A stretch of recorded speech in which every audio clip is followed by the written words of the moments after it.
I remember times in one particular foster home that I was in, I would often stand on the back steps on the porch, and I would stand there and I would sing as if I was on stage.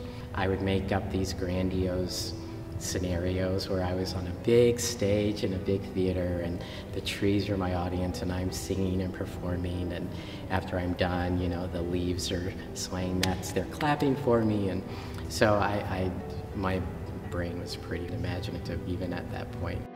I was adopted when I was 17. After I was adopted, my parents asked me what have I always wanted to do. I've always wanted to learn how to play the piano. I've been taking lessons off and on ever since then. I entered this competition in Grand Rapids and won this scholarship, and I got to give, I was like on a recital, and someone in the recital said, "Oh, have you been involved with dance before?" And they said, "Well, you know, there's a Grand Rapids Ballet is actually here. You ought to look into it." So I went and I actually auditioned, and unfortunately, I wish I could say it was a successful venture. Unfortunately, it wasn't. I only lasted about 3 months. It was just a whole different world that I was not familiar with, and quite honestly, I went home many a night in tears, just questioning my ability. It was a struggle, you know, I won't lie, it was a struggle, but so I actually, after a few months, I gave up. I thought, I can't do this.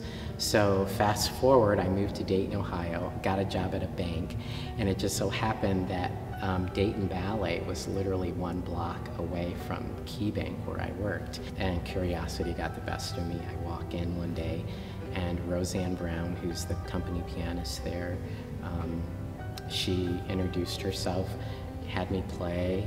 You know, she took me under her wing. Quite honestly, I credit her to this day, because that's where I really got my feet wet. So, new directions, new works. So the Rachmaninoff will have 2 pianos on stage, myself and a colleague of mine. Her name's Dr. Caroline Hong, and she's the piano professor at Ohio State University here in Columbus.